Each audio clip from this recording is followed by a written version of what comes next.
And joining us in studio is Siyabulela Gentile, CEO and co-founder of Not In My Name SA. And we have Mr. Nwaro Okonkwo, a legal expert. Mosire Tsiane is with the South African Liberty Foundation as the chairperson, and he joins us on the line. Good evening to our guests, and thanks so much for joining us. I think this debate, we're extending it because, many parents have the question about feeling disempowered and not knowing how to reprimand their children and potentially being on the wrong side of the law. Mr. Okonkwo, in your view, I mean, there obviously has to be a middle ground.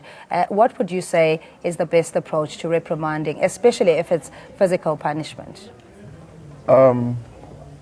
It's just that we are in the 21st century, and that previously, when we were growing up in our days, our parents cannot be in the parlor and you come there. You can't even go to their room. Now our kids open our rooms at random, at will, and come in. So the question which we are looking at is impinged on the scenarios of two case studies. The first one is the Grace Mugabe scenario, and the second one is the McBride. Within these two contexts, what the law is saying, or why they are saying, is a contravention of the Child Act. If we look at the Child Act 38 of 2005, it primarily looks at three major categories for assessment. Usually the Maintenance Act, the adoption issue, and then the ill abuse of a child. I guess this is where this is coming from now. The first talks about the ill treatment of a child. The question is, how does a parent ill treat the child?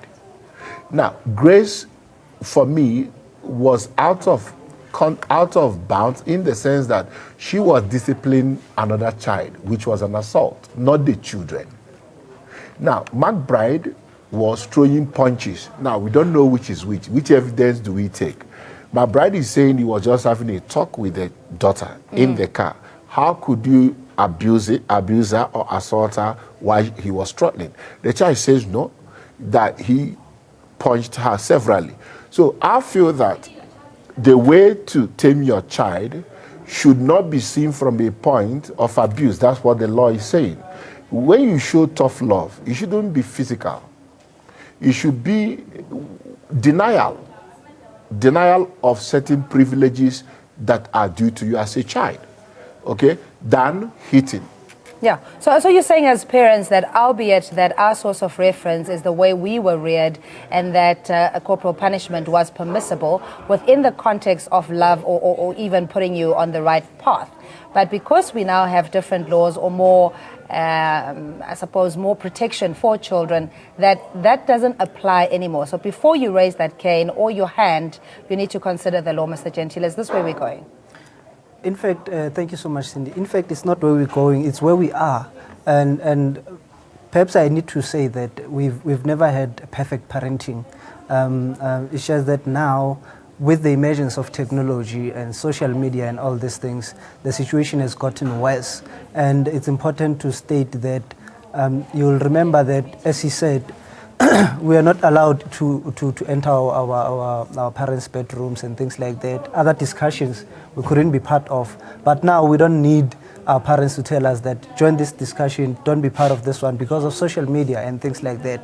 So we are definitely at a point whereby the law, in my opinion, has gone a bit further in a sense that now children do as they please because they are protected and they've got rights, just as with the case of McBride. It's very unfortunate that we are at this stage, but yes, that's the case. Yeah, mind you, the case of course is sub judice, so some of these elements will be ventilated there. But you may join us on the phone line on 011-542-2186 or on social media. How do you feel as a parent, especially if the law seems to be in conflict with what your parental obligations are? We have Mosire Tsiane. Thanks so much for joining us, Mosire. You think in this case, admonishing or reprimanding your children, chastising, trying to correct bad behavior, that there is a conflict with what the law prescribes?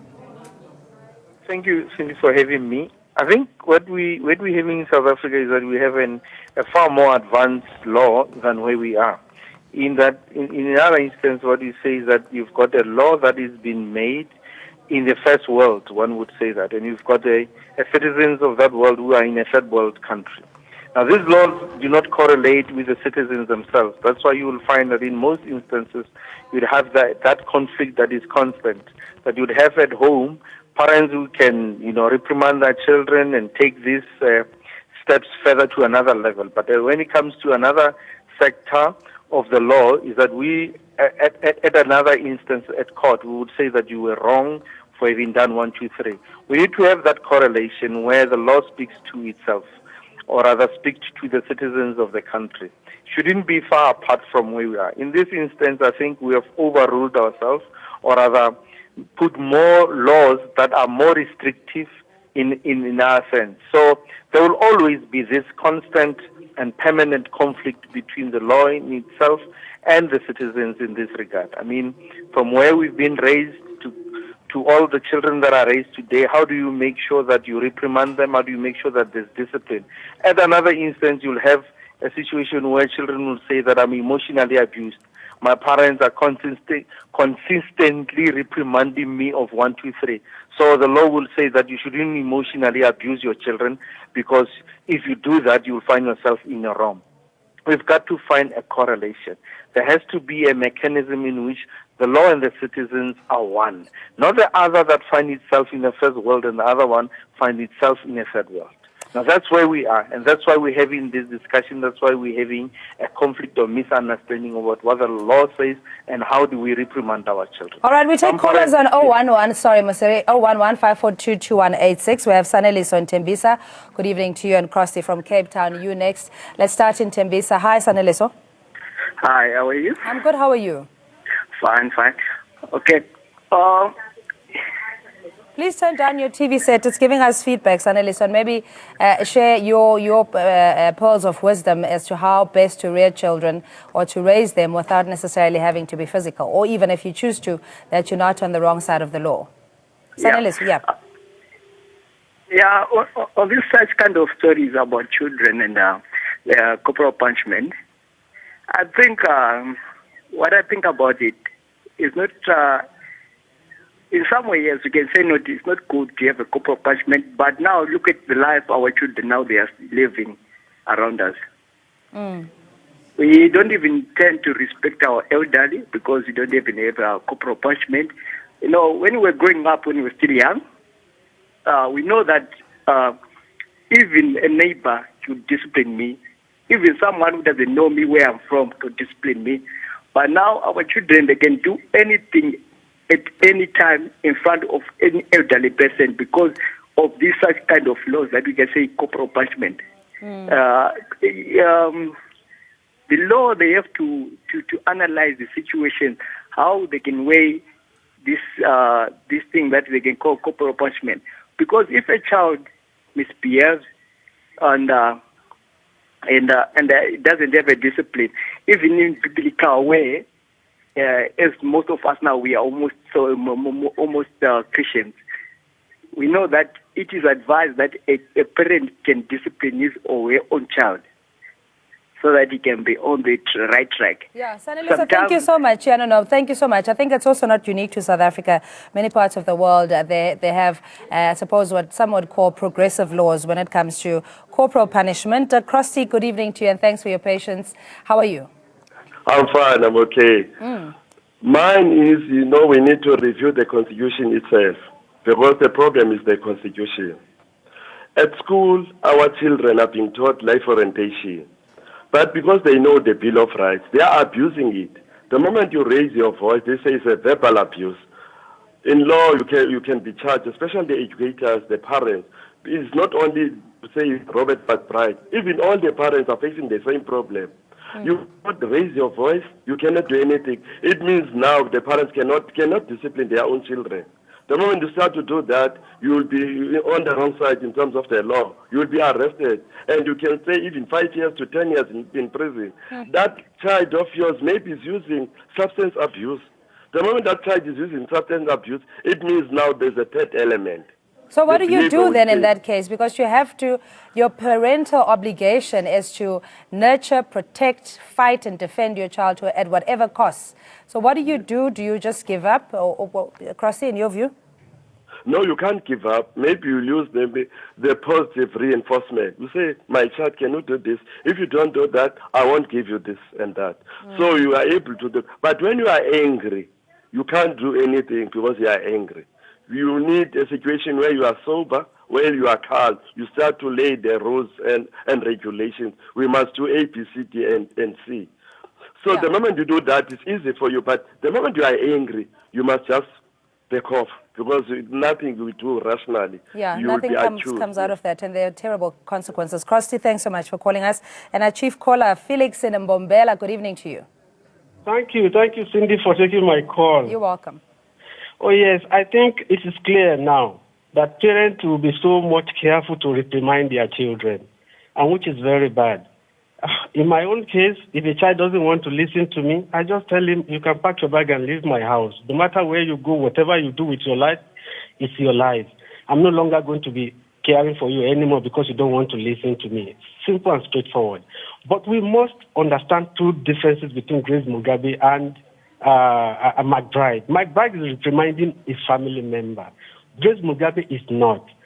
McBride is already in court, has been granted the bail, and he's going to go through trial. If he is convicted, he goes to jail or whatever it is. Grace Mugabe was granted immunity. That means our government protected a foreigner against the dignity of a South African. It is amazing. And even Jacob Zuma cannot answer that today in Parliament. It's amazing. And that is the real difference we must talk about. Felix, this one, it definitely won't go away. We know that the Minister of Women in the presidency also highlighted that fact that it is an error of judgment that the First Lady of Zimbabwe didn't face the music. So this is a story that will continue. Thanks so much for your call. We have Simon as well. Good evening to you, Simon. Good evening, ma'am. Simon speaking. Yes, sir. Yes, I am a bit concerned about how these two cases are being put together as if they are sitting in the same scenario. The First Lady, Ms. Mugabe, it is a pure assault. But in the case of Mr. McBride was taming his daughter. Now, I'm a very bit confused about the judicial system of our country. If a parent is not protected by the law, if the child is abusing the parent, but we always say the children, they have rights. Now, like men in our country, there's no, if a man is being abused by a wife, you go to the police station, they love you. Your child can abuse you in many ways. Your child can hurt you in many ways. You go to the justice system, go to the police station and say, here is my child, help me. They say, oh, you come to us now, you cannot tame your own children. Yeah, now, you're accused of being a failed parent. Simon, I hear you, and thanks indeed for your insight. We have Reverend Makuba. Good evening to you, calling us from the Northwest. How are you, Reverend? Hello, ma'am. How are you? I'm very well. How are you? I'm right. You know, this issue is a problem because, you know, if powers are taken away from parents, it makes the nation, our children to be out of order. Because now you end up not knowing exactly what must you do. But at the end of the day, because we all know that when we grow up as children, we used to be disciplined. The corporal punishment was administered to us by our parents and our teachers, not out of hatred. It was out of love. Because those of us who read the Bible, it says, you spare the rod, you spoil the child. Correct, yeah. So it really makes the children to be out of order. We sometimes we are surprised when we see children roaming around the street, smoking dach and other, abusing substance. And many of them are doing it because they've got this freedom, that they cannot be called to order, they cannot be disciplined. Because if you say you must take away some privileges for that child, what will happen to those poor parents who don't have those luxury of, promising children good things that they can do? I mean, for instance, if I would say to a child, because you are disobedient over the weekend, you won't be going to the stadium or whatever. Some parents don't have those means of promising or of giving to their children. So they've got really nothing to discipline their children. Yeah. So now it forces them, it makes those children to be out of order, you see. I think the Constitution needs to be amended. Reverend Makuba, we're going to have to leave it there. Thanks indeed for calling us. Muruti Makuba calling us from Northwest, Bukoni Bupirima. And Bongani, you're calling us from Soweto. Good evening to you. Good evening, ma'am. How are you? I'm very well. How are you? Very fine. Ma'am, the law is supposed to serve us. And if it doesn't serve us anymore, we are supposed to abolish it. The law is designed exactly for that. And unfortunately, here in Africa and South Africa specifically, things are not in that way. Naturally, the law of the country is supposed to be derived from the cultural background, the norms and the taboos of that particular country. Unfortunately, again, for us here in Africa and in South Africa, we are ruled by the combination of Greek, Roman, Dutch, and British law. And we as Africans, our cultural values and norms were never taken into consideration. That's why we're having a problem, and we're still going to have a problem. I appreciate it, sir. I'm afraid we have to make room for other callers. Clement in Johannesburg, you're last call on this debate. Good evening to you. Hello, my sister. How are you? I'm well. How are you? Okay. Please, I just want to make a comment concerning the children issue. As you are now, if you are a mother, there is no one that loves your children more than you. And there is nothing you can tell me in this life that you can do to hurt your children if they do anything wrong. Much of the government issue now, they are bringing a lot of mistake now. You cannot question your children because they are doing bad things. Children are moving naked outside the street, and the parent will be afraid of questioning them. Smoking in the street, going outside and buying drugs, and the children will not be able to question them, and they say they have the right. Why are we using our hand to destroy ourselves? If it is me that I beat my daughter and you bring me to a media, I will have to disown my daughter because of that. Because there is no government that loves my children more than me. Simon, Clement, thanks indeed. So we just want to get a response from our panelists. And just touching on the religious and traditional doctrines, Dr. Okonkwo, and how the bargaining power, as one caller was saying, that some parents may not have the luxury of withdrawing a cell phone or rather denying them a movie night or whatever it is, that the only other way is to meet corporal punishment on their children. What do you do in that case? Well, if you look at different cases of people or children who have been abused by their parents that didn't come to light, you find out that those children grow up to be worse in the society than being very productive. Okay. I don't believe, in as much as it says yes, there is a degree to luxury by parents, but there is a basic thing we all have as parents. We have shelter where they stay, and they go to school, they eat food. Okay, so if I cannot afford the financial excess of saying you won't go here, you won't go there, nothing stops me from grounding you. Don't go out, you clear the garden, you do this and do that.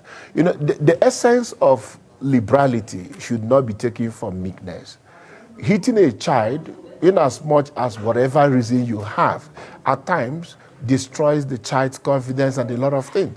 But if you tell this child, listen, what I'm going to do to you now is, for this week, when you come back from school, you remain in your room, you do your homework, okay?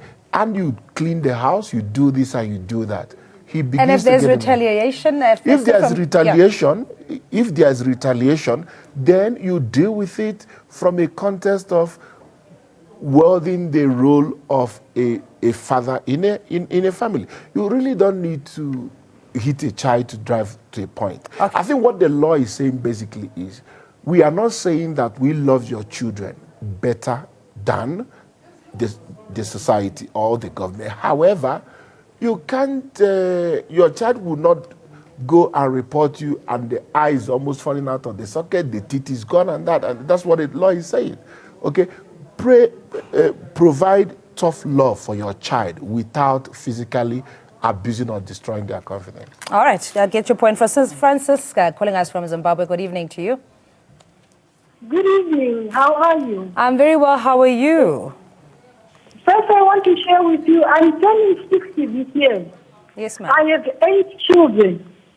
My youngest is 16, and my eldest is 40. Now, I have never laid a hand on any of my children. And I'm not saying they are perfect. No, they are not perfect. But you cannot in any way discipline your child by using a shabok. Even if you are angry, even if they do anything, that is to the extreme. The important thing is to discuss with your child. Understand where you are coming from and where you are going. What is it that you want your child to achieve in life? You can imagine breastfeeding Ghanaian children now. How do they feel hearing that their mother is a monster? Or if Grace, at that extent, had beaten this girl, Angel, and she would have died. She turns out to be a murderer. Yeah.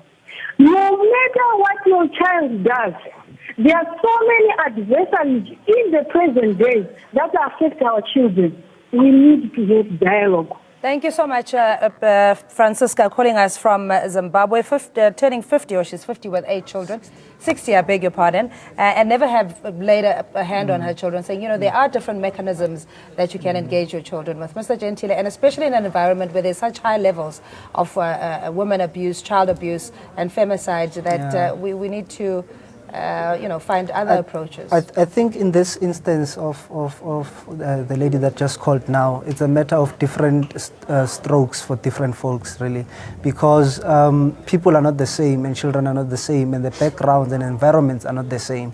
So I think I have to reiterate that there needs to be a correlation between the law and the way we do things, the way we raise our children. There needs to be a balance, because now they need to explain to us exactly where do we draw the line? Where does it become an offense? When does it become an assault? And when is it still allowed to be called discipline? They need to clearly state that as well, and to say, to explain to us all these legal jargons and the judicial terminology that they use. You know, we need to know exactly what if the degree to which I beat my child, is it now offensive? Is it an assault, or is still discipline and things like that? And also, if I may add quickly, even children, they should be taught that their responsibilities. Their responsibilities, yes. There's rights and there's responsibilities, and the two go together. They cannot be separated. Yeah.